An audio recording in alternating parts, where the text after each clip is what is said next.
Sorry about that. And we are the coalition, loud and proud, outrage, porn-free, civilly disobedient media, broadcasting live on the worldwide Coalition Radio Network. Well, today we are at George's of Galilee. Yes, the legendary fine seafood dining spot on the harbor in Galilee, in Rhode Island, just weeks before the onset, well, of summer bliss. Hopefully the summer that we recapture our spirit of summertime here in Rhode Island. Now, for those of you who thinking we're sitting at a restaurant that, and by the way, we are in the Harbor View dining room, so behind us you can kind of see the harbor. It's a gray day out, a little bit of glare, so, but at the same time, I already feel better being here. But for those of you who think we're at a fine dining institution, for those of you who are thinking we're sitting here at the home of some of the finest seafood in Rhode Island, certainly the freshest seafood in Rhode Island, for those of you who think that, well, we're in a building where hundreds of diners come 7 days a week during the peak of the season and also year-round, you'd be wrong.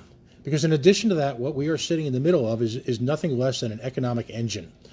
An economic engine which has for generations transformed, if you will, the waterfront here, not only just in Galilee, but has transformed Rhode Island in general. This is an organization that at its peak employs hundreds of people, has catered events, and also serves folks who are just off the beach, perhaps just off the Block Island Sound Ferry, who just want to sit down and have an adult beverage with their family.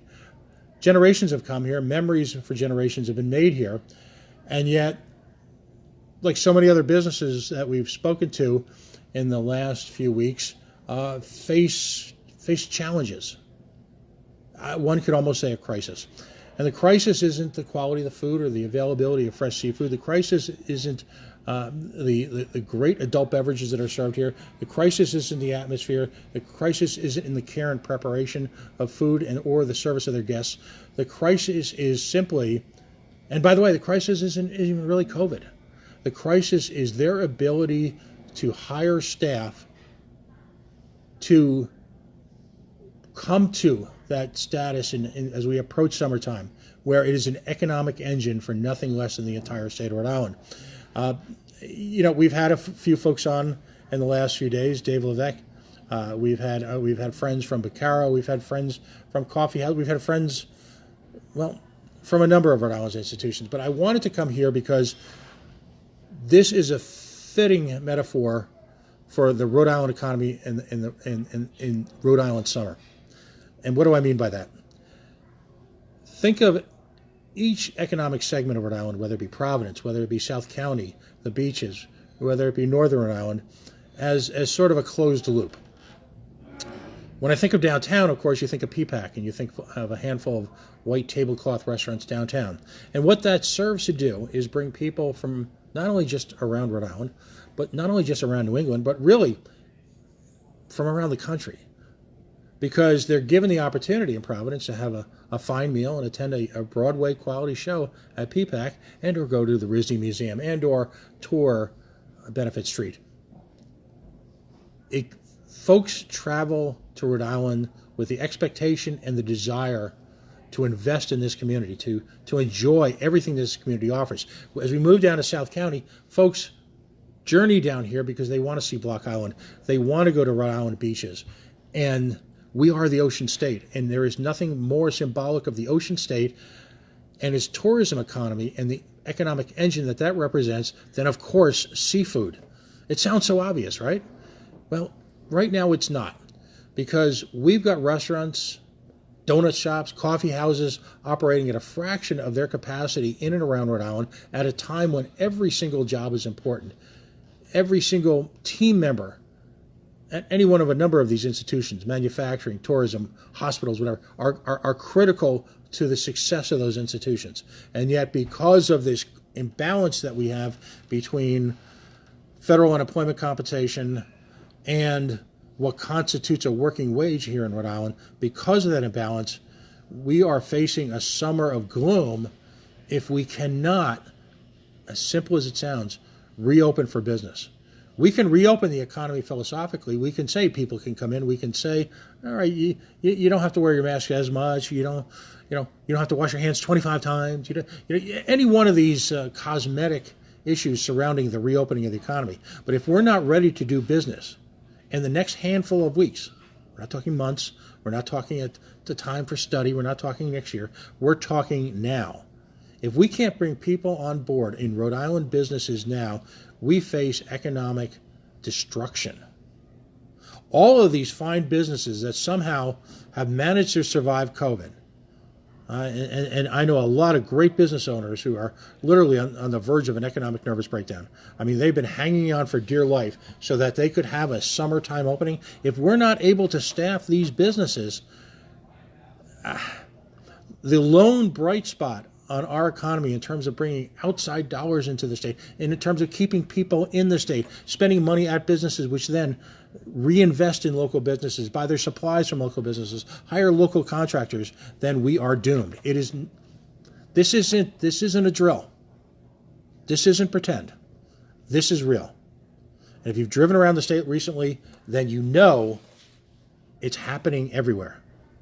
So joining me today is Kevin Durfee. He is the proprietor of one of Rhode Island's, I hate to call it an institution because the food here is so good. The food evolves, the products evolve. So when we say institution, it's not one of those old-style restaurants we grew up in Boston or New York where the picture on the wall hasn't moved in 30 years. But it's an institution in terms of really setting a benchmark for high-quality seafood dining in Rhode Island, and it's with a family that's been in this business for generations.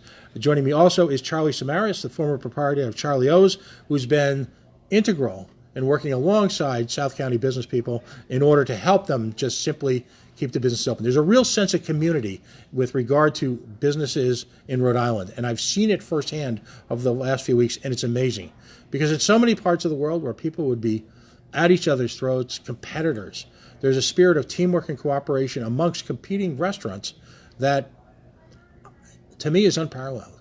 So I want to welcome Kevin and Charlie. Thanks for joining me. I know you guys are busy. I know you guys, quite frankly, are wearing about 20 different hats. But thanks for joining the coalition this afternoon. Thank you. Thanks for having me. Yeah. So, Charlie, Kevin, let's go first with Kevin. Kevin, first of all, give us a little bit of the history of George's of Galilee. For transplants like myself, it seems to have always been here, but it has been part of the Rhode Island dining landscape for generations. My grandfather started George's in 1948. He bought it. It was a little trailer where the fishermen in the port used to go to swap fishing stories at 5 a.m. It was a little coffee and donut shop. My grandfather used to drive a bakery truck. He was a salesman for Cushman Bakery. And he used to pop in here, and he used to be part of the conversations with the fishermen and loved it. So his wife said, gee, you spend so much time down there, why don't you buy the place? My father took it over in 1969, and I took it over in 1995. It's been 25 years, 26 years, coming up on my 26th year. Wow. Do you have even a guesstimate of well, first of all, a guesstimate of how many people have worked here under your management? Gee, 25 years times, 5 years ago we had about 100 employees working here. Now we're up to close to 200 from our recent growth. So I'd have to say, geez, 20,000 people. Wow. 20,000 people. And I'm sorry, maybe 10,000. Okay. I'm getting my numbers. It's a lot of people. And we're talking about folks who have started here the most basic jobs imaginable, and they've risen to, and they've learned how to cook. They've learned fine dining. They've learned how to serve wine. They've learned how to virtually operate every aspect of a restaurant, haven't they? Yes, definitely. We have over a century of management experience down here. More. Wow. And all of these folks end up, they're Rhode Islanders. Some transplants, some lifetime Rhode Islanders.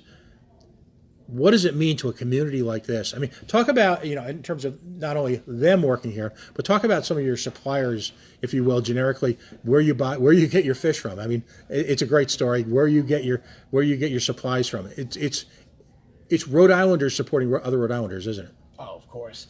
I mean, most of the deliveries that we get, seafood, they don't have trucks.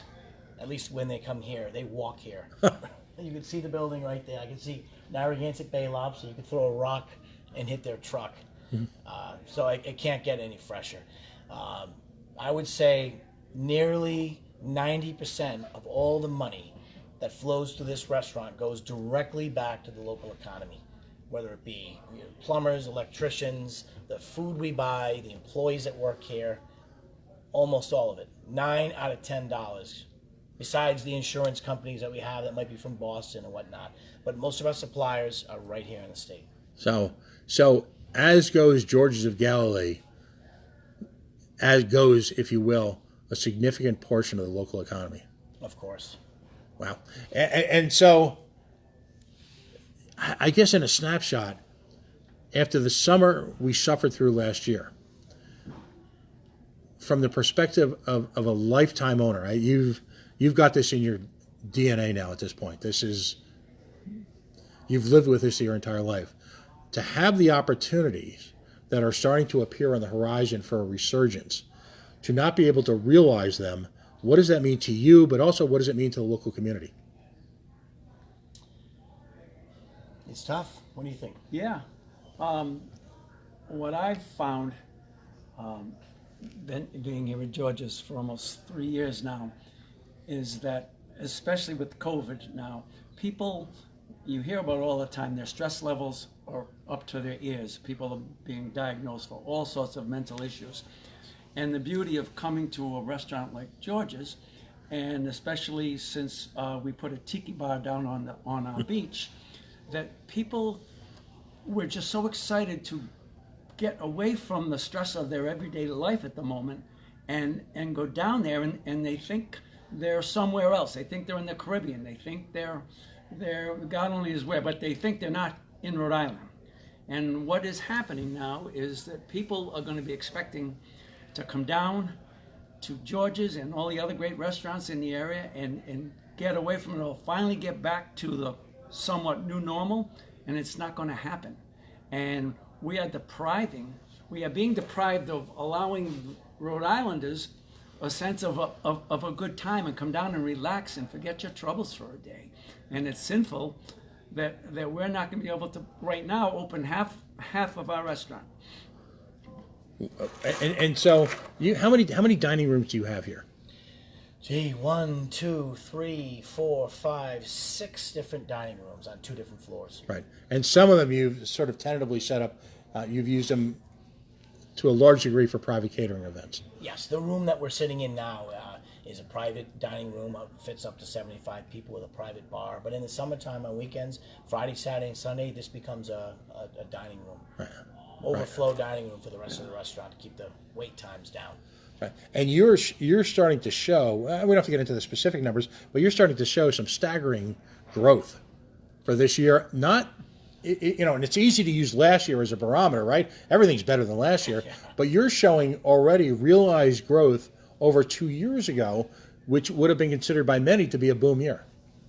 I think a lot of it is, people have cabin fever, and there's a lot of people that just want to get out there. And we expect to have a gangbusters season this year, unbelievable season.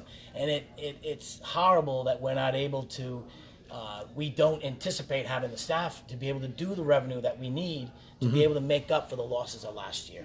We really, really need a gangbusters summer to come out, break even.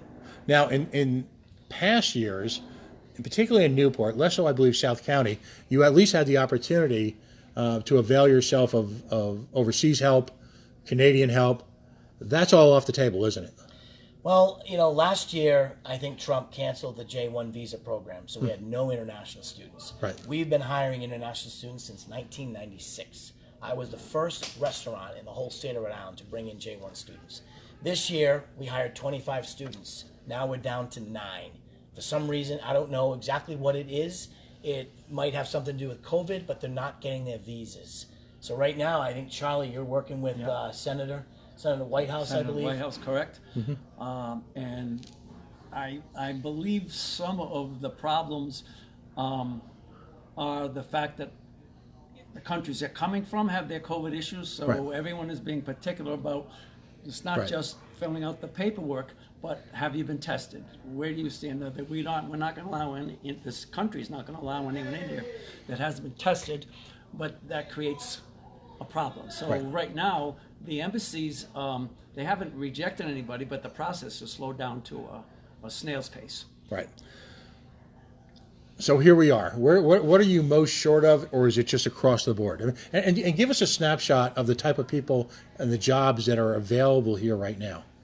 Right now, we have a serious shortage in our kitchen. A lot of people that are on unemployment, a kitchen is tough. Working in a 120-degree kitchen for 12, 14 hours a day is not easy. And there's a lot of people that were in the kitchens last year or 2 years ago. They've been on unemployment for so long that they don't want to get back into the workforce. So I have a feeling there's a lot of people out there that are, going to lose a lot of their skills, and they may very well be unemployable. And you're feeling it here. It's fair to say that the restaurant community in particular, and we're focusing on the restaurant because, again, if you're just joining us, this is Pat Ford with the Coalition. We are live at George's of Galilee. Kevin Durfee is with us, and Charlie Samaras. The Durfee family, of course, the longtime owners of George's of Galilee. The problem here is that you need it. I'm not going to say there's an absence of understanding of the mechanics of running a restaurant, but a business at this scale has enormous operating costs and needs a physical scale of if you will, of guests to show up on a regular basis in order to keep the engine going. It's what makes your seafood purchases in the aggregate affordable to the restaurant. It impacts virtually every operating cost of the restaurant to operate at this economy of scale. As I was started to mention, you've worked and spoken with restaurant owners across the state. How many, and I'm not looking for a number per se, but give me a sense of how many restaurant owners are looking at either significantly cutting back hours and or simply not opening for the summer. Every single restaurant owner that I've talked to, probably at least a couple dozen, are having problems. There's a restaurant in the north end in Narragansett that has to close 2 days a week. And I used to live up there, used to go there all the time for a burger and a beer when I came home from work. There's national chains, some convenience stores and donut shops that have to close down. If they have a couple people with COVID, they don't have enough employees to cover the lack of employees if they're out on COVID. So it's tough. It's very, very tough. I don't know a single owner that is not doing dishes, counting money in the morning, fixing something, weeding out front, picking up trash around the parking lots. It's tough.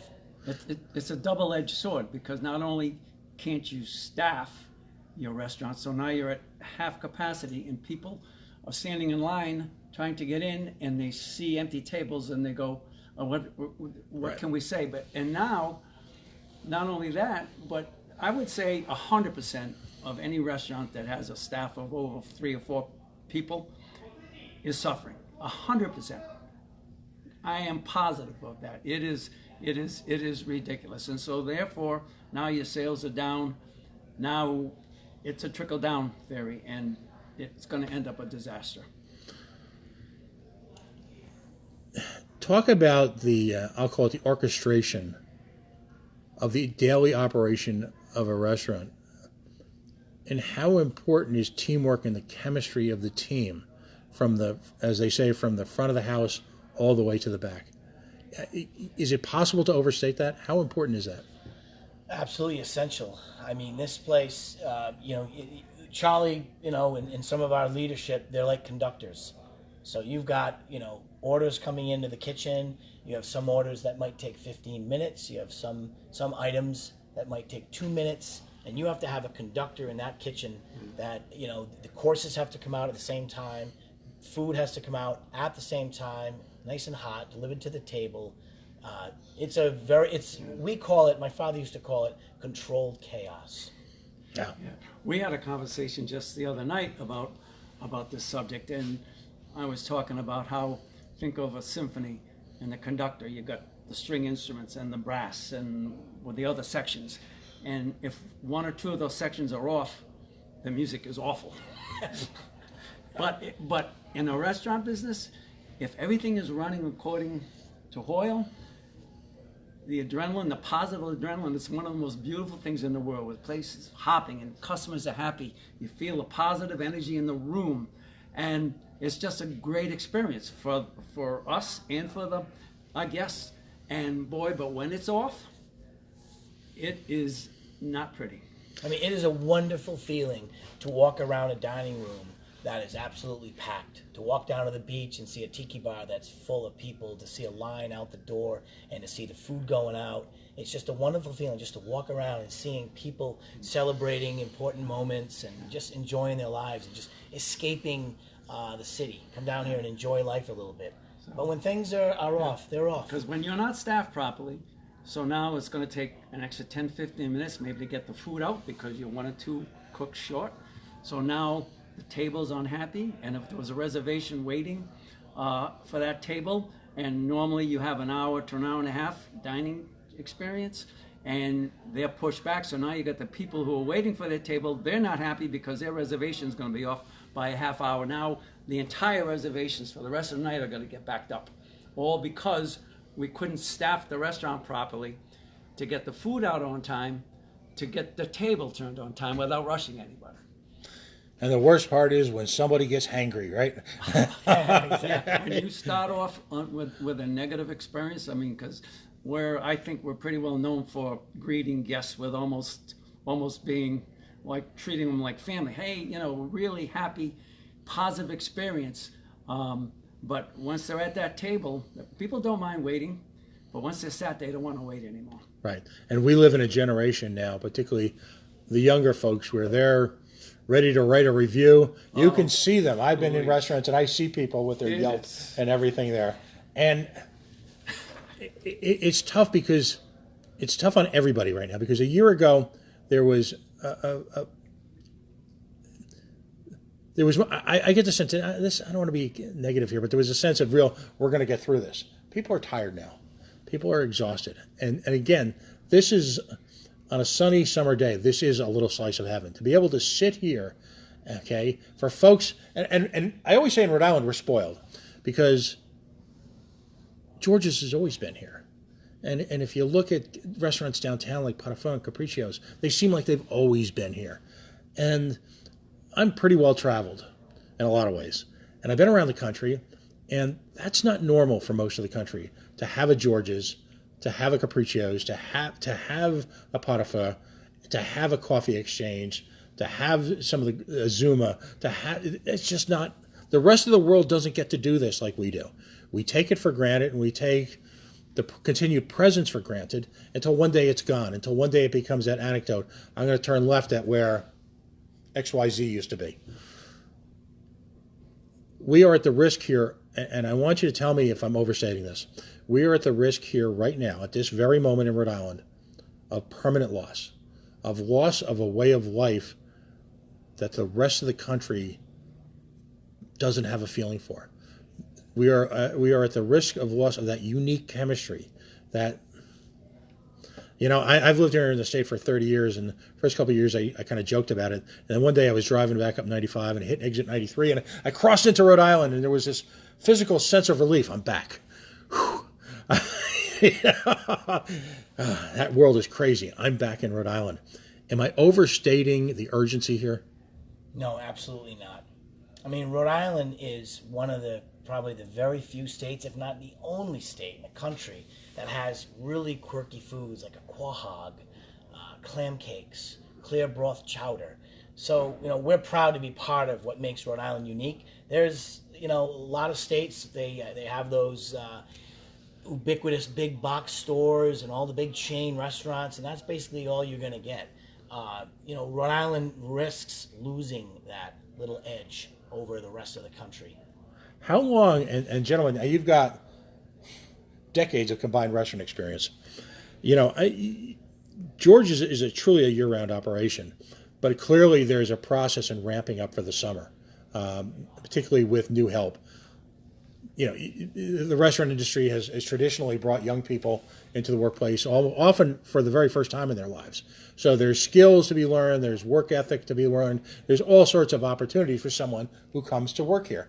who may or may not make it a chosen profession, but certainly will learn a lot about life and a lot about work. How long does it take to ramp up, if you will? Kids get out of college, remember a couple years ago, back when the world was normal, you or I would get kids out of school end of April, early May. You'd have a bunch of kids come over here to work because, they wanted to stay in Rhode Island for the summer. There were kids from Jersey, Pennsylvania, New York. How long does it take to get the operation going so it can operate at a summertime level here? We start ramping up in February, and we're really unable to do that this year. I mean, we probably, over the winter, we probably had about 80 employees, and we've got to get up to 120. We have to almost more than double our staff. So we're like a Porsche. We have to go, 0 to 100 in 7 seconds. We have to get, more than double our staff within the next, and there's 30, 40 days. And there's the rub, because I've been in this. My dad had 5 restaurants in the 50s. I grew up in this business, so I've seen it since 1952, 53.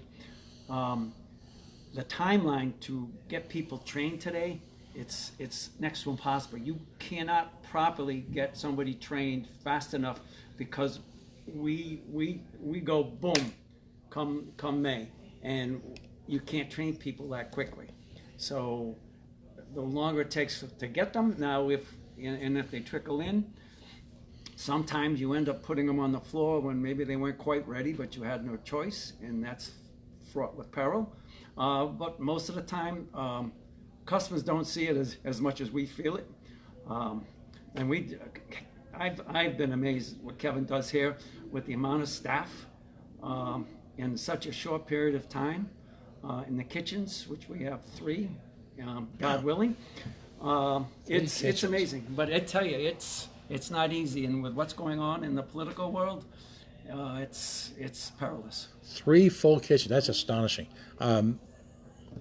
We're going to talk about some legislation that's pending in just a second, but talk about the breadth of your menu here, because you've got everything from very light, casual afternoon fare, the tiki bar, sandwiches, but then you go all the way up to the very top. So give us some of your favorite menu items here, and also talk a little bit about the complexity of delivering a dish like a lobster.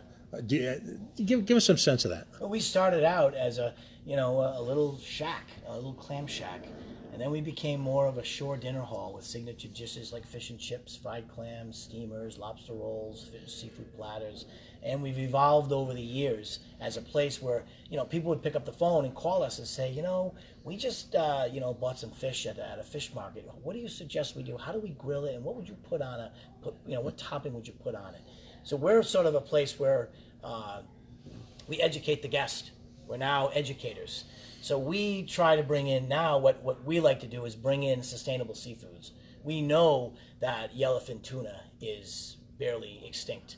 We switched to bluefin tuna. We know bluefin tuna is not sustainable. So we're trying to switch species of fish to try to let people know that 20 years from now, you may never see swordfish. So try this instead. And we're buying fish right out of the port.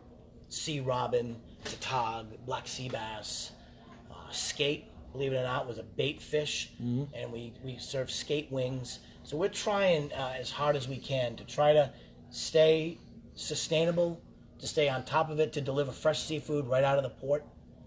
So we're on our game. Excellent.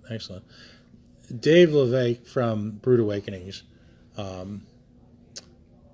is one of a number of restaurateurs like yourself who've sort of got some kind of a leadership position, if you will, within the restaurant community. I think Dave, I don't know if Dave sleeps. I probably goes home for a couple hours and he's just at it early in the morning. Like you guys, it's not just a job, it's a lifestyle. It's in your DNA.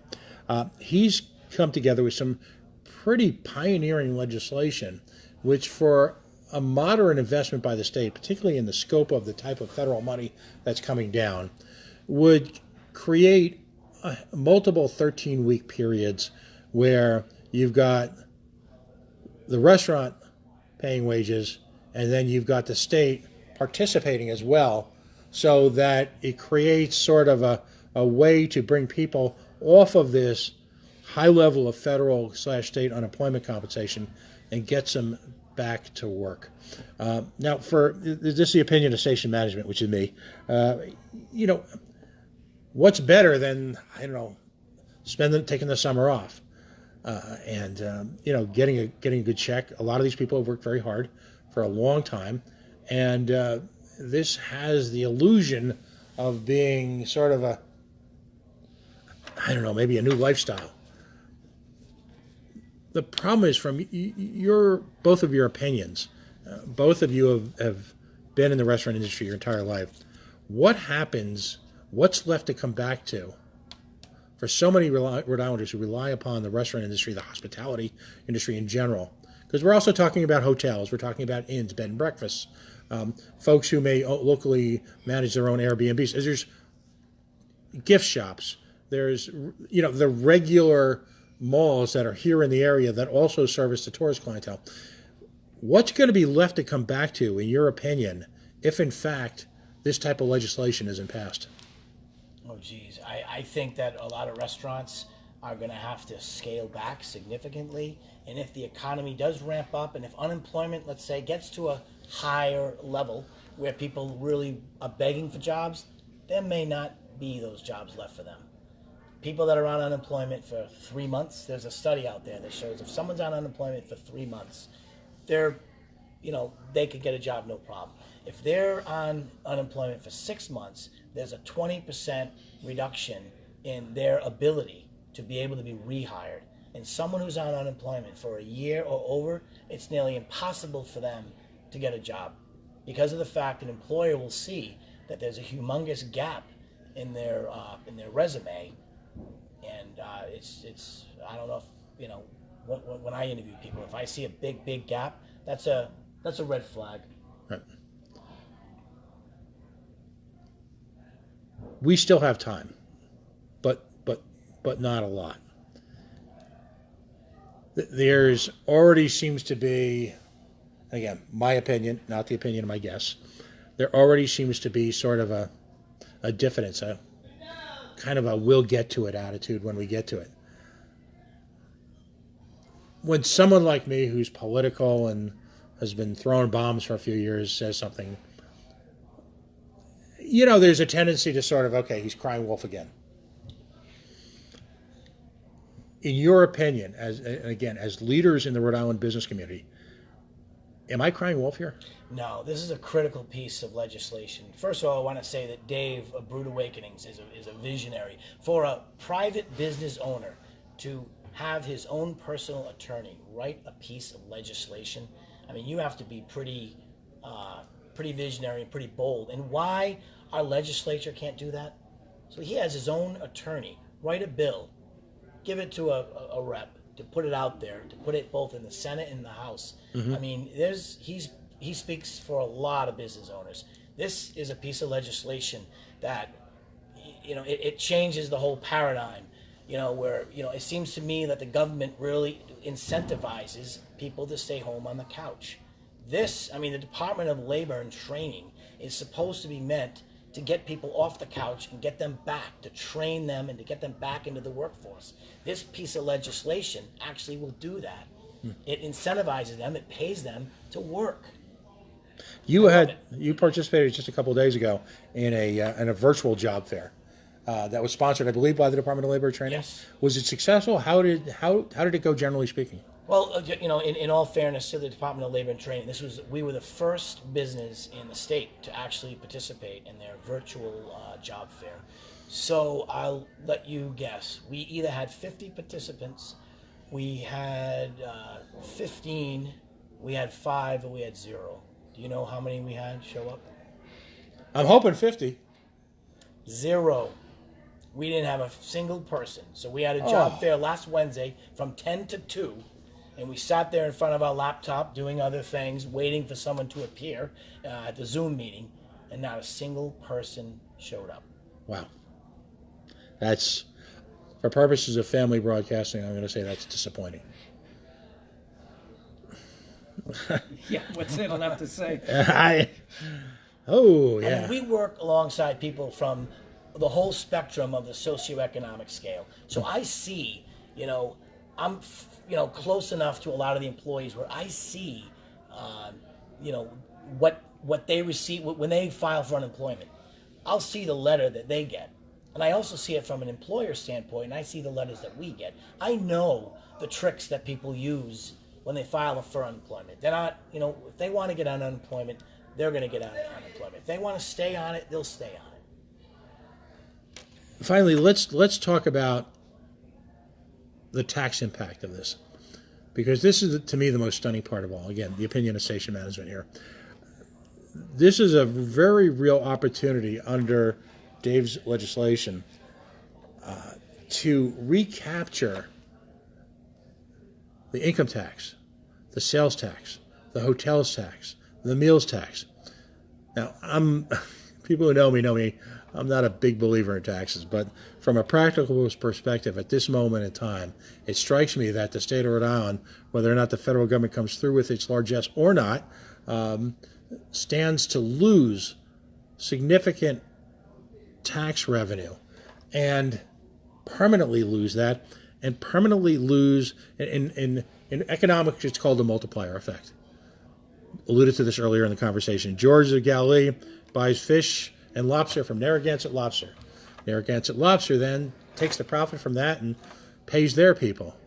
And the employees of Narragansett Lobster then go down to the Stop and Shop or the Dave's or anyone, CVS, and or any one of a number of local institutions and spends the money there. Well, guess what that institution does? It hires people. And they're able to bring people on staff and pay them. And those folks go out and buy their groceries. And here's where it becomes literally like a Disney theme, the circle of life, right? At some point in time, some of those people will take the money that ultimately started at George's of Galilee, and they will go out to dinner at George's of Galilee. And they will spend the money. And that beautiful circle of economic life will begin again, because as we alluded to, as Mr. Durfee alluded to in the earlier part of the conversation, most of that money stays right here in Rhode Island. We need to get back to that. And this is what's so challenging to me, because it strikes me, and I'm going to put you on the spot here, but it strikes me that job opportunities exist at this restaurant which can become the starting point for a career in dining, whether it be learning how to cook, learning how to serve food properly, which, by the way, there are many restaurants in the greater Providence area where people can make $20 to $30 an hour, right, as an accomplished, skilled server. They know how to sell the wine. They know how to sell it if they provide great service. You're ready to train people, aren't you? You're ready to put people to work. You're willing to give people an opportunity to learn on the job. Of course, from all walks of life. I mean, from working in our parking lots, from washing dishes, all the way up to management. Bartenders in service here make an enormous amount of money, and I mean, it's crazy, to know that we may not be able to open all of our bars. We have 1, 2, 3, 4, 5, 6 bars. Right. 2 of them tiki bars outside. These bartenders make an incredible amount of money. And to be able to be scrounging around to find a bartender, things are bad. I get it. People don't want to wash dishes. But to bartend, that blows my mind. This is the first time that's ever happened in the 25 years I've been here. I wish I had any motor skills whatsoever. I'd come work for you. I could bring this place to a crashing halt in a matter of days. Your circle of life metaphor, I love, and to just to get this out, we're at a crossroads, and it's going to be a choice between the circle of life or a circular firing squad, because that's basically what will happen. Everyone that's involved in this is just going to be picking everyone else off, and everyone dies.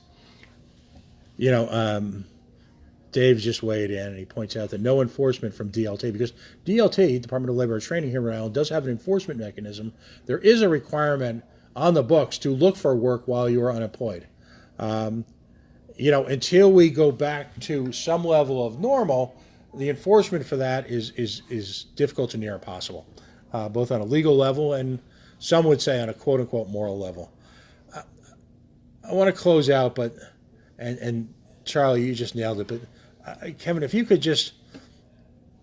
you had a group of young people in Rhode Island who are under or unemployed with jobs that might not represent a real future, that were true minimum wage jobs in the sense that they'll always be minimum wage jobs, what would you say to people about the opportunities, the history of George's, matching it with the opportunities to grow professionally at a fine dining institution like this? And what would your message be to the state? This is a great opportunity, for young people to get into the job force on the bottom level, show a little work ethic, and rise up. This is a place where you're going to deal with guests, customers from all walks of life. So you have to almost be a sociologist to work here after a while. You're going to meet thousands and thousands of people. You're going to deal with people from all walks of life, whether you're working with them or serving them. So you're going to get life skills that you really don't see in a lot of careers. And with this program with Dave, where there's a potential completion bonus after 13 weeks, in addition to a high level of pay, you're going to get paid well to do it. Of course. I had spoken to someone high up at the DLT, and we have a help wanted ad on their website.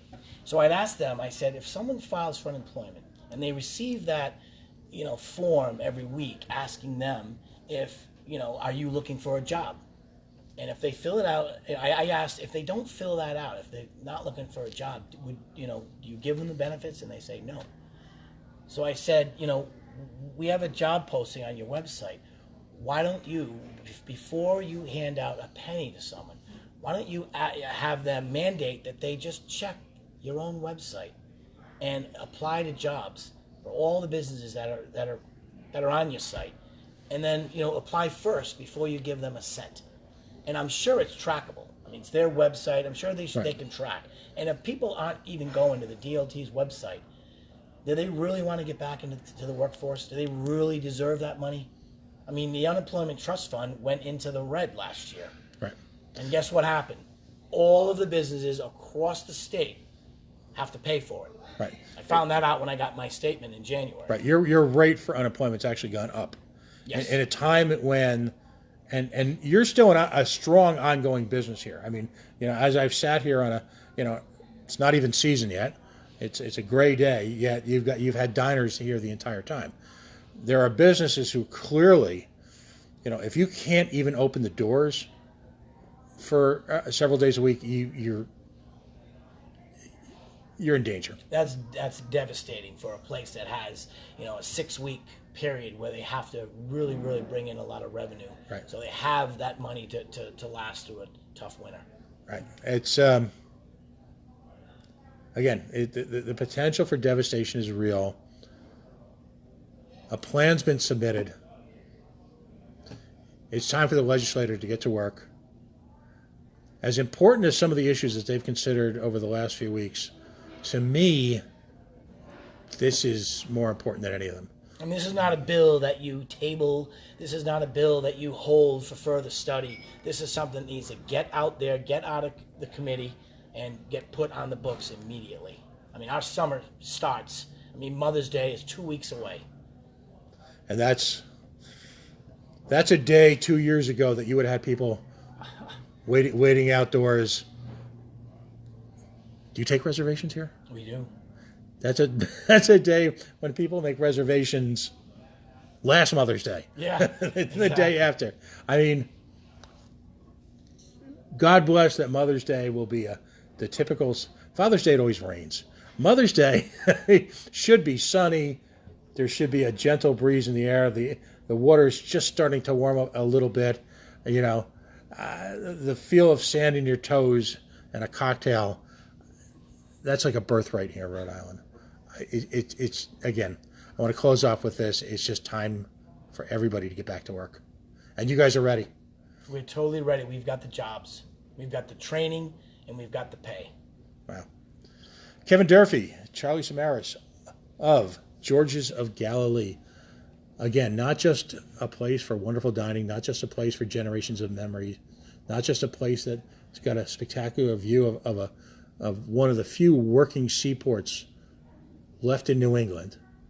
This is a place where men go to sea, men bring back fish, and if you're lucky enough to live near here, you get to dine right next door.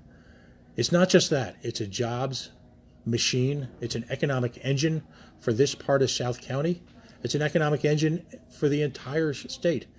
And it's part of that. We keep talking about that circle of life. It's part of that closed loop.